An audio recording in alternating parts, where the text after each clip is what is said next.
Hello everybody. Hey, this is Ken Faulkner. Got another nice video. This one might get a little wild, get a little long, get a little crazy. I've been thinking a lot about my collecting. I keep talking about trying to slow down on buying knives and things like that. And think you start thinking about why are you in this? What are you doing with this? Where are you going with this? When you're spending more and more money on it. It's just something you got to really think about. At one point in my life, I was pretty far in debt. I mean, pretty far in debt, but that was before I got seriously into knives. Uh, and back when I was married, too. So there might be some association there, possibly. But anyway, I dug my way out, and I'm trying to make sure that I'm always, I don't have credit card debt, cars are paid off, that kind of thing. That's my goal. Um, so I don't want to go back to that place because I remember too clearly how painful that was. Now this stuff here is like my childhood um, interest in knives starting out, and it was definitely when you're a kid you don't have a lot of money. Um, I'm probably spending my allowance, maybe paper route money, that kind of thing. Getting cheap stuff, but that looks cool. And I knew nothing about steels. I knew nothing about all the different types of knives. I saw a big old Bowie knife like this, or Bowie knife if you prefer, and I thought, man, that's cool. I need to get one of those dudes. And so this is a kind of a crazy one that I've always had in my collection, but since it's such an early memory for me, it does hold a place in my heart. We are going to be definitely getting more into the stuff that is more normal nowadays, but this is kind of where it all began. I also have like swords, and then a bunch of the stuff that I bought back then didn't make it this far. It broke or whatever, I remember getting this one at some kind of used, one of those secondhand stores. This bayonet. Apparently, it's something from over in Europe or something like that. I looked it up at one point. I don't remember all the details, but it's pretty cool with the metal handle and all that. Guillotine, not guillotine, bayonet knife, and yeah, with this leather on there. I thought that was cool. It's all about what's cool looking and not about what is a really good knife and I knew nothing about the history of this knife before I got it. And like I say, I can't even remember the stuff that I did look up. And then this one here, I was always into daggers. I mean, so it's a lot of that kind of thing. We were watching movies, and I watched a lot of sword and sorcery, samurai stuff, a lot of that kind of stuff when I was growing up, and that's where this kind of style came from. But you know, I kind of grew out of it, I guess you'd say. I kind of stopped collecting them so much for a long, long time. Still had them. They kind of ended up in the garage, that kind of thing. But for moving out of the house, I ended up digging them out and bringing them with me as I was starting to get back into knives. I wanted to have those around just as a memory. Now, I started wanting folding knives more so. I mean, I did have like pocket knives when I was a kid, and this was probably the beginning of a modern folder style knife for me. It's a CRKT Cruiser. I'm not going to be talking too much about the knives, really more about the collecting aspect. So when I got into this, I kind of knew a little bit more at the time, studying martial arts, stuff like that, getting into some knife fighting type training and things. So I wanted something with some good texture. Now, I didn't know that much about G10 at the time, but I knew that this texture seemed like it would have a good grip. Then I'm not a big fan of the serrations, but at that time I'm thinking, oh yeah, that's you got a wound channel, right? That kind of thing. Good sized knife. So I said, well, this looks like a good one, you know, looking back, it may be not the best choice for this kind of thing, but certainly a solid knife. You know, I didn't know what's good action and what's not. It's got thumb studs that kind of work. The bearings on it are not so great. I think it's like Teflon or something like that. But yeah, I actually did take this apart at one time later on once I knew about disassembling knives, trying to make it a little bit better. I lost a screw on here and ended up getting a replacement for it. So yeah, this one holds a place. This one does have a little extra lock on it, so it's like it's a fixed blade, you know. So all those kind of things are kind of, when you don't really know what you want and you're just trying to figure it out, you kind of buy stuff like this. And it really, there's no shame in that, and I don't feel bad about it. You know, this is what led me down the path. So that was one of them. Then I got into this thing where I want to start carrying knives every day, but I work in an office, and we're getting to some small ones. So I'm going to zoom in a little bit here. And I work in an office, so I was like, at that point, I'm kind of like the people I talk to now about knives, and they say, "Oh, is that legal? Can you carry that?" You know, I was like a little bit nervous about carrying knives in the office, so I got these little knives. Oh, I got another one. I'm gonna go grab this other one. Hang on. All right, there we go. The little knives are complete now. I had this one. I still carry this in my backpack at work. Kind of like a weird kind of backup, maybe an homage to the day back when I was buying these things off of Amazon and looking for smaller knives. Look at that little beast. The little beastie from Smith & Wesson. That clip, I mean, I don't know if they want you to use it as a money clip, because it's about the size of a money clip. And then you get a lot of these guys with their bottle openers installed. And this one's one of those classic knife. Okay, you got these. Okay, I guess you can unscrew something with that. I don't know if that's a 1/4 inch hex or what. Assisted from M-Tech USA. I was like going, wow, look at that mirror finish. I didn't realize it was like painted, but it's crazy stuff here. And you got the assisted, and we're tipped down. Didn't really know anything about that at the time, whether I preferred that or not. This is one of the cool ones that I got, kind of on a, you know, just lucky, I guess. Kubey, the Chubby, I think it's called. D2 steel. And this one's a nice one. I remember when I actually really wanted to cut something, like I was bringing it when I'm doing some work or whatever, I would take this one because it's the most solid of them. I mean, it's only a 3-finger knife, but it definitely feels solid. So I think that was actually a pretty good choice looking back on it. And this other one is another CRKT. I actually like this one too. It's the Burnley, this is the Squid. And it's got a whole steel, and it's got the black washed and all that kind of stuff. And so for such a little knife, it's really pretty cool. It's got some pretty good action on it. It's got a hollow grind on it. Yeah, I mean, it's definitely not, if I was going to list my favorites, it probably wouldn't be up there, but it's just something about, you know, you got those memories, and that's part of the whole collecting thing, I think.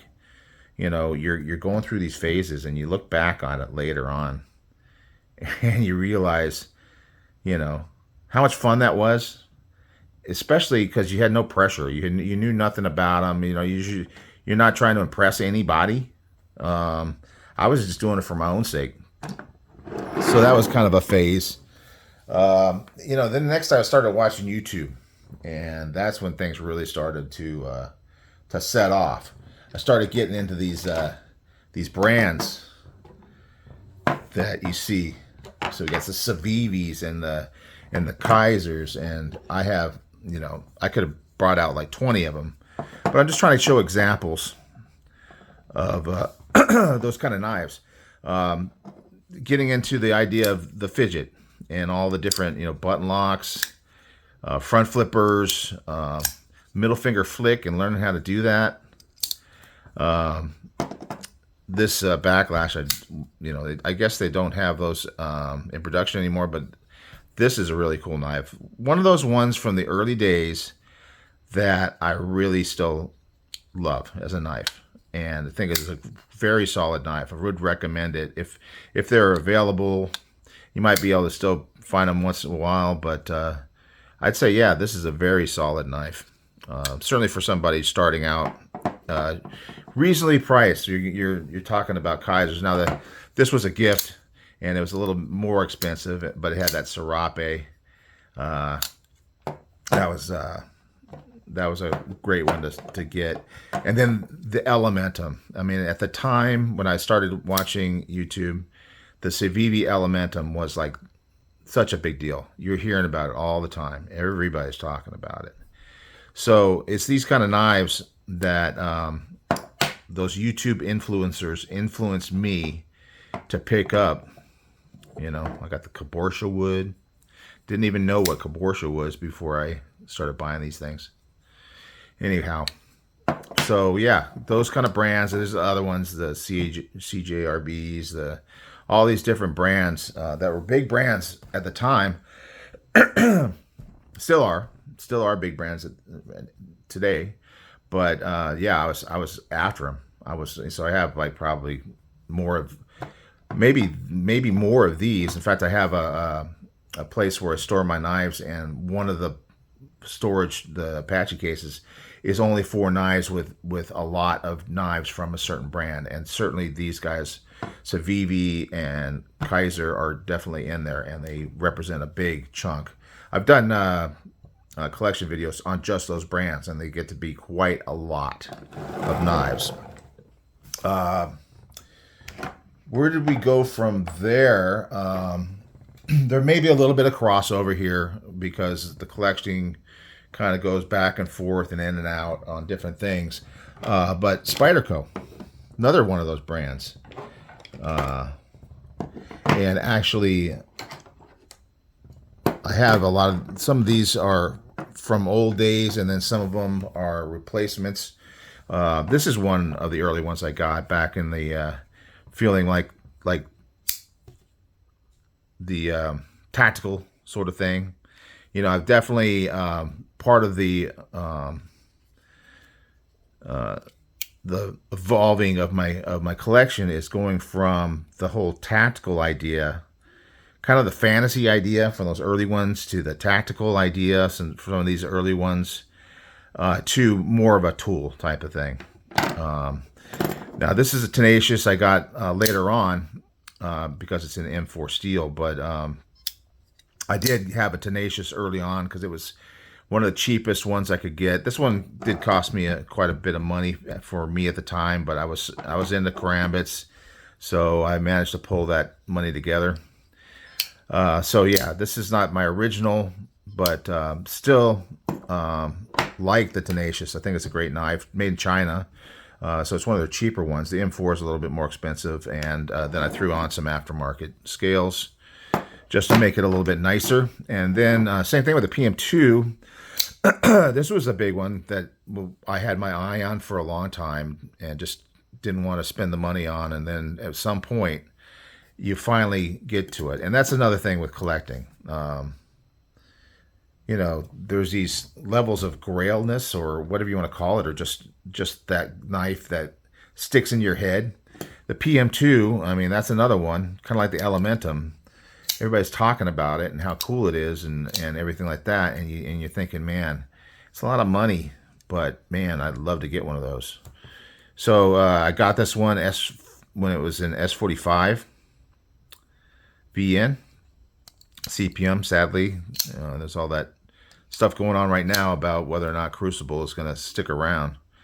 But I was excited about that steel. Then I got the aftermarket scales later on. I used the black ones like this for the longest time, and then switched it out later on. Just give it a little upgrade. But yeah, still a great knife. I still love this one. Classic. So Spyderco is a little bit of a point there where that was like the knife company to go to. Another one like that from early on was Tucson. So here's some Tucson knives, and the big thing about it is, like, How are these things so inexpensive and yet they have titanium and carbon fiber and all that fanciness? Some of them even have M390 steel. This was a great one, Jerry Jelly. I really like that one. This is a gift from my son. He pulled it off of a wish list of mine, but still, I really appreciate it. D2. But titanium, all these guys are titanium. I think this one was like $50 or something for this guy. D2 and titanium is like, oh, titanium, so obviously that is something that calls a lot of us collectors are these materials, these fancy materials. And, you start out with more of a budget, at least I do. Obviously this is my journey, and some of you may have similar routes that you've taken in your collecting. Some of you might have jumped right into like the real expensive stuff. Some of you, may be still, really sticking with budget stuff. We're all different. There's nothing wrong with that. And there's a couple things that I think about collecting. You should not necessarily buy things because, well, obviously I bought things because everybody talked big about it. But if you have a certain knife you like and there's people talking crap about it, certainly like Chinese knives. A lot of people say, oh, the Chinese knives, they suck. Oh, gosh, you can't use those. I don't think that you should make your own decision on that. Now, if you want to get all USA made knives, I am fully behind that. I don't think anybody goes out and says, oh man, all I want is Chinese knife. That's all I want. But they tend to go out and say, hey, this is really all I can afford to spend on a knife. Or I really would rather spend some of my money in other things. And obviously I got a huge collection in my mind, certainly not the biggest around, but huge compared to others that I've seen. And that's another thing. You got to decide how many knives you want to have. A lot of people will buy and sell.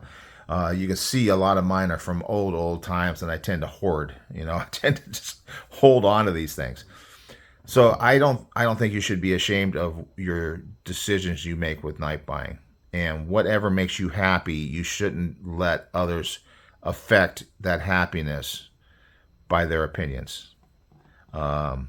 Obviously, everybody likes to have a knife that they can flex, they can show people.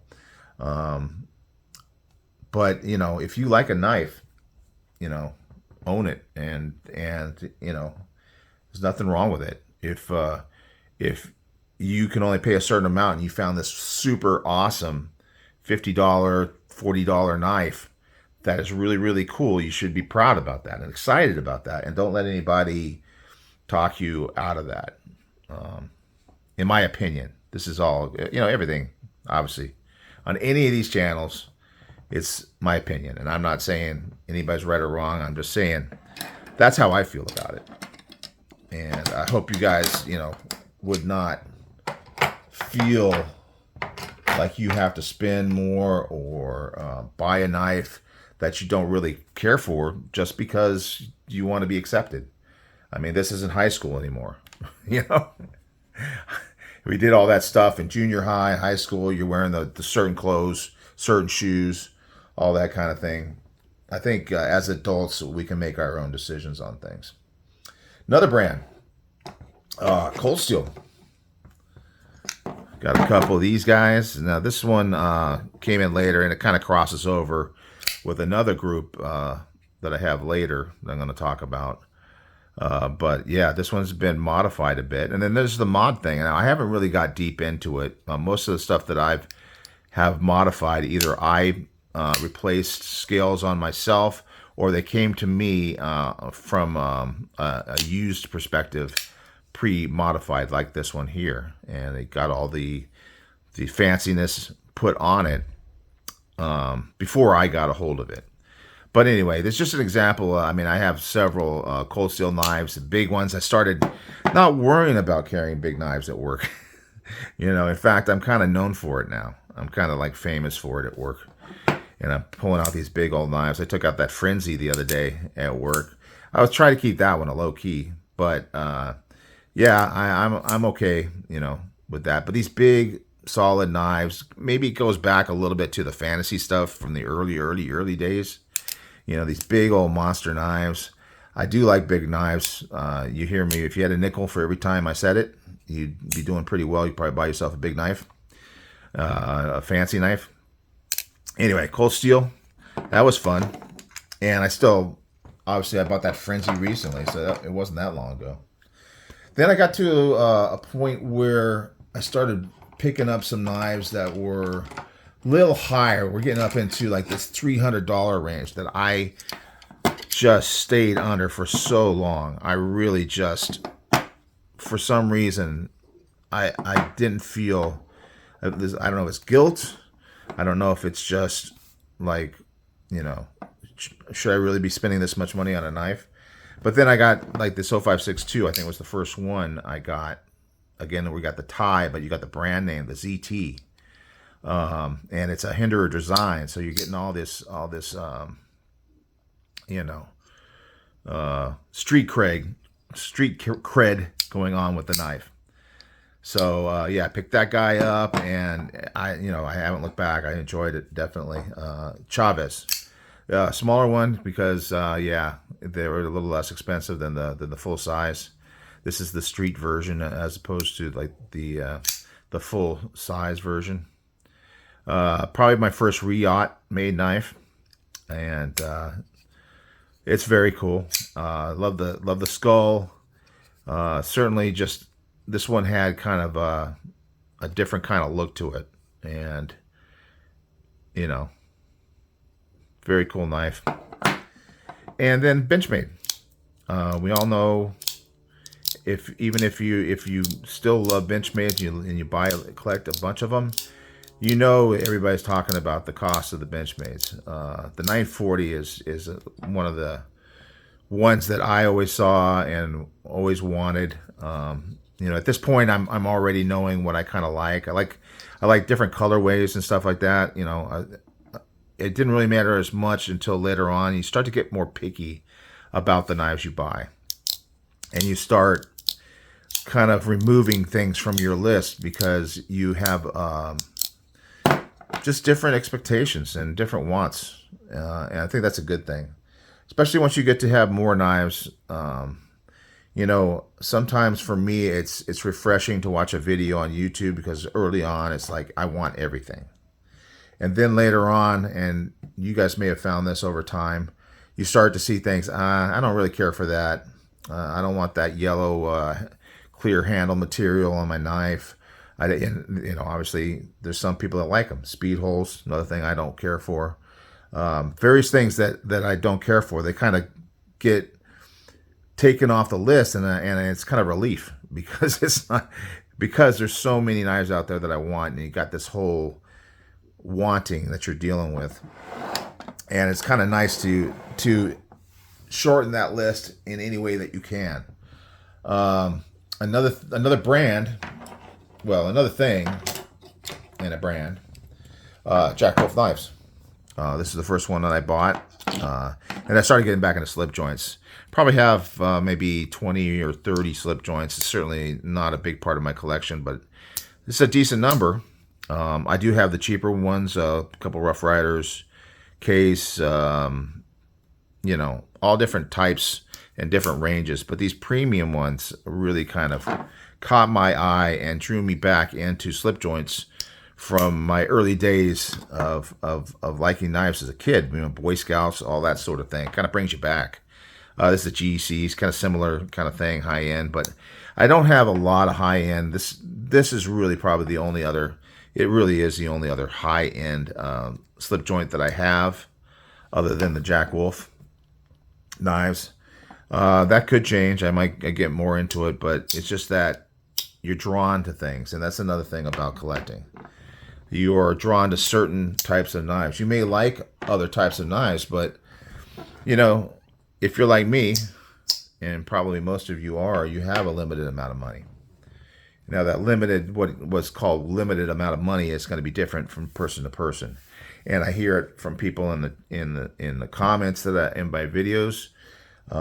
You hear it in lives and the way people comment about things, and it's clear that certain knives are great to look at and say, hey, yeah, that's great, but I can never afford that. I can never spend that much money. Of course, I felt that way about certain knives that I'm going to be showing here as I get further into my evolution. And I keep wondering, where is this going to stop? When am I going to, what level am I willing to go to with knives? Obviously, I got retirement coming up in probably about 10 years. Hopefully, I can hang in there for 10 more years. Because if I didn't have my job and I had a fixed income, I definitely couldn't keep up the collecting at the level that I have. Bonus time comes around, and that's one of the things. Is now that I'm not in debt. It used to be bonus time meant dump all that money on the credit card and try to bring that, those payments down, because I'm making those minimum payments. Now it's more of, okay, let's figure out what would be a good knife to buy. Of course, that's only once a year now. We used to have like two a year, one at Christmas time that was smaller than the bigger one later on. But anyway, so like once a year there'll be, and I got to think about it. What's the next one? I'm already thinking about coming up this year. Anyway, another level of buying came when some of the YouTube channels that I love to watch started making knives and selling them. And I've always felt that YouTube channels that I like, that I want to support, and plus the fact that these people have reviewed so many knives and talked about knives and thought about knives so much, they're putting out great stuff. So you got the Tempest, and I wanted that Mach 51, if you know what I'm talking about. Tempest knives, first knife. I had my money on it, on the whatever Kickstarter, whatever crowdfunding he was doing at the time, and I thought for sure I needed to get in quick because I thought it was going to sell out. And when that fell through, I was so bummed. But I was glad to get the Pinion. This is the more recent one, so I'm still kind of in this mode for sure. A lot of these levels that I've evolved through, I still go back to for sure. Devo, this is my first one from Devo. His first one, actually. Their first one, actually, Devo. I gotta remember. It's both of them. But Kevin was the YouTuber, and Colin was the already established designer. So a couple from Devo, a couple from Tempest. I got more from both of these companies, but that was another kind of level of my collecting and evolution of my collecting, was supporting and enjoying the knives from these YouTubers and all the cool features that they put into it, that they put their money where their mouth is, basically. And so I was taking advantage of that and enjoying that. Another level that I got into is fixed blades. Obviously, I got those older ones from the early days, but these are more ones that, and I'm not carrying these in the office that much. There's a limit to where I want to test the Karens at work and, cause them to call up HR. So, every once in a while, I'll have this one kind of stashed. It's kind of that, it's appendix type carry. So it's a little more subtle. So maybe I'll carry that once in a while on a Friday, casual Friday with the jeans. But this is the Bradford was one that I, as far as fixed blades are concerned, I really didn't have anything really nice until I picked up this Bradford. This is one of the earlier blade shows I went to. And then I started getting into, let's see. This is a little crossover. Tim's School of Fish, another one where I wanted to support. And also a Very Good Knife Company, which this other one is also from Very Good Knife Company. So I'm still kind of into the whole pocket fixed blade, I guess you can call them. Scab's part of the reason why I got into that. You know, I love all those big knives that he's out slashing the stuff, you know, in the swamp. But he's big on these pocket fixed blades. So I have a couple from Work Tough Gear because of him. And then Tim from Tim School of Fish. You know, definitely enjoy these knives. Small part of my collection, but still part of it. Part of the evolution. More premium type fixed blades. I know I'll be picking up more of those too. I kind of got my eyes on some. Next, another level. Some really sweet premium knives. Medford, obviously, you know, some people don't like them. I like them. I don't really have. I would love to have like a Praetorian and those kind of things. Some of those larger ones. I just haven't spent that much money on them. But the way that I got these was through. These were all from Nick from Behind the Edge. He has excellent taste in knives. He's kind of scaled it back because he was getting these knives and then he had things, you know, life happens. And there was too much money in the knives to justify when he has, you know, some bills to pay and that kind of thing. So I was, you know, part of it is that support thing. Plus, I like Nick a lot. He's just, you know, he's a great guy. He really is. I mean, you watch his channel, you don't really understand what kind of guy he is. He's a really good guy, real solid person. I know this one was super painful for him. He's already talked to me and said, hey, if someday I get to that point, I want to buy this back from you. And I said, yeah, for sure. I totally would do it. Even though I really like this knife.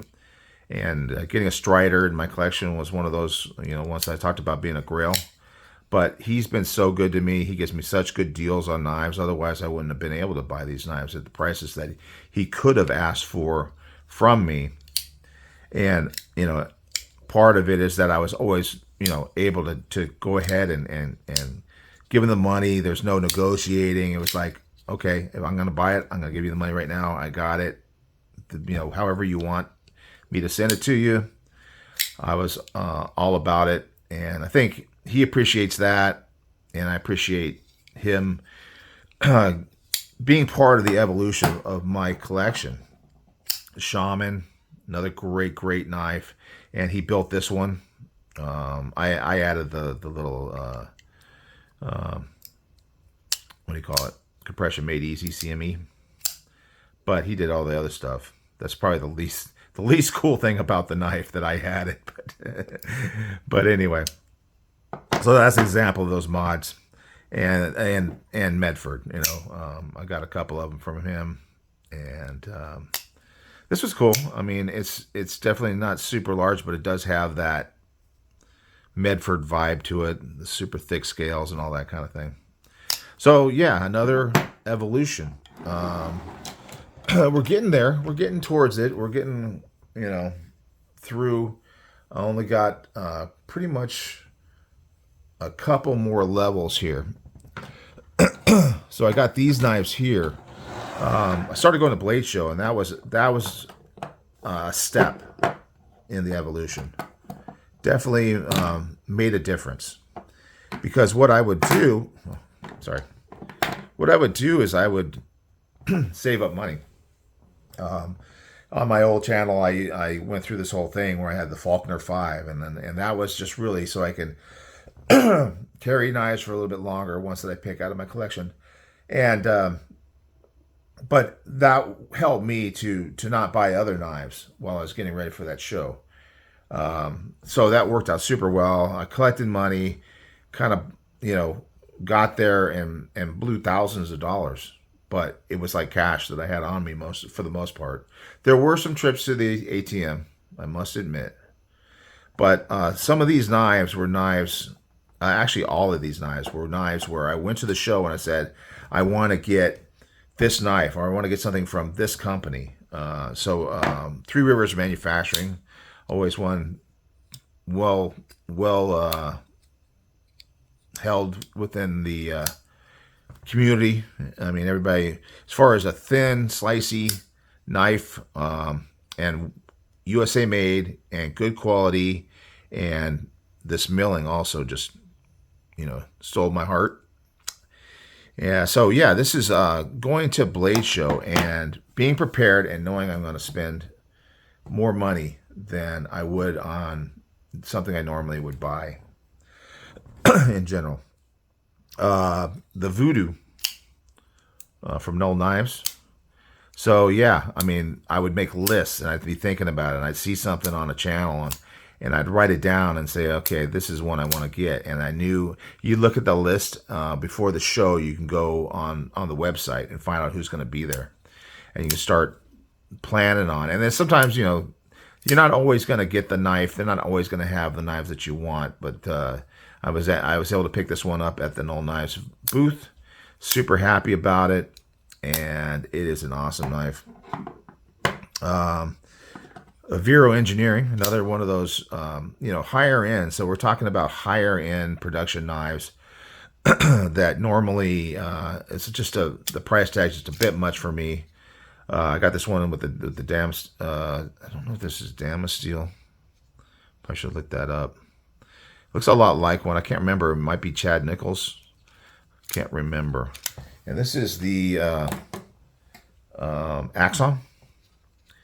And I've always liked this kind of angular design.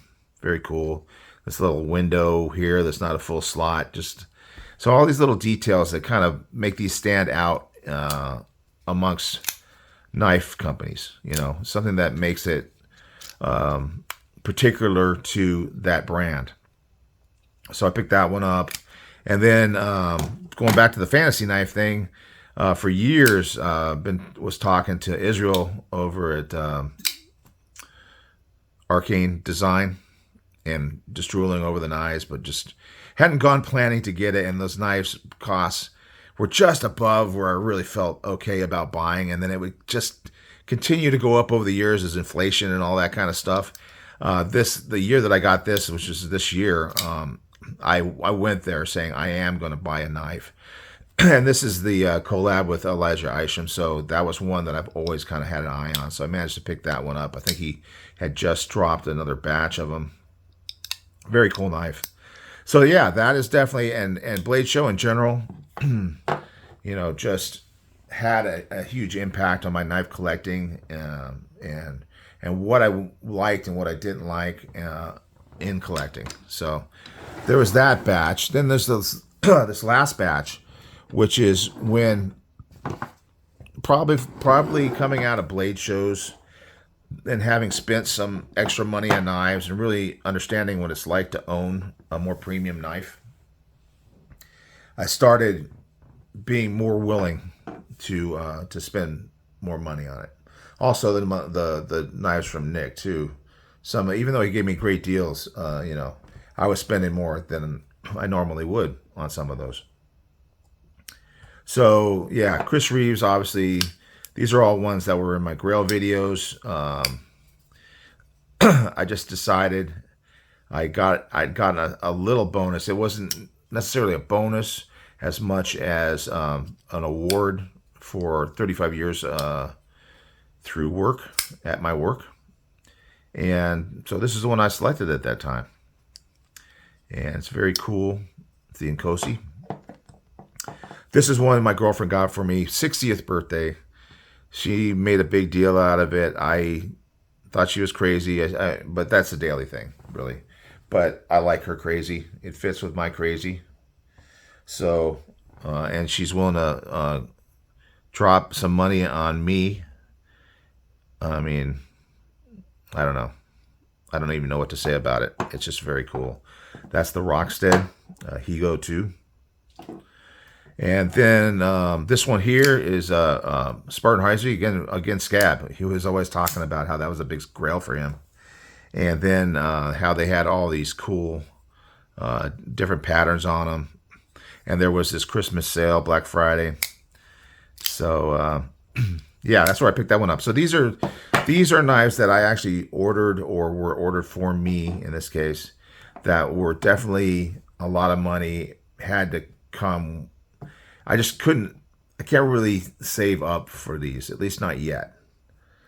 Maybe if I get into the point where I start to sell knives, I'll be able to sell enough knives to get something like this. That might be the next evolution of my collecting. We'll see. But yeah, these were just, I got a windfall and decided, because I don't really collect a lot of other things. I collect some of other things, but I don't spend the kind of money I do on knives. So when I have a lot of money, this is what I'm thinking about, guys. So anyway, that's it, guys. Collecting knives is a journey, and I think it should be if you're getting serious into it. And I think you need to be smart about it. You need to have a little bit of restraint, but sometimes you just gotta have to take that leap. So certainly a balancing act, right? That's what it is. I think that you guys will mostly be able to relate, but some of you may have a completely different experience. If you want to put it in the comments, I'd love to hear about what other people go through as they collect, hopefully continue to evolve. I mean, when you're collecting, you want to go somewhere with it. You don't want to just buy the same knives over and over again. Maybe you do. Maybe you're like the Hinder collector and you just want to buy Hinder knives and that's all you want to buy. Or you are into case knives and that's all you want to buy. I have no problem with that. If that's what makes you happy, then you do that and you don't let anybody tell you that you shouldn't do that. It's your money. Hopefully you're not putting yourself in debt, putting yourself in a bad situation. I can't judge you if you are. Because I've been there and I've done that. But I know for me, I'm much happier at this point in my life. 60 years old. Obviously more than half of my life is behind me. So, I'm glad that I have a little bit of financial security. But, any given day I could lose my mind and just blow, money, because I could easily spend every penny I have and more. Everything that the bank will loan me on a credit card, I could spend on knives. But that's part of my evolution is trying to allow myself to say no sometimes or wait sometimes, and that's part of the fun too, and a challenge. All right, guys, that's it. I'm sure this is super long. Oh man, super long. So I'm sure some people are going to get through it. Other people will fast forward through it. Whatever you want to do. I have no expectations on you. I'm just glad you're here to watch any part of it. And that's it. My knife collecting journey and all my thoughts on it. So I hope there was something there for you. And I hope you're having a good day. I hope your collecting journey is going great. And I will see you on the next one.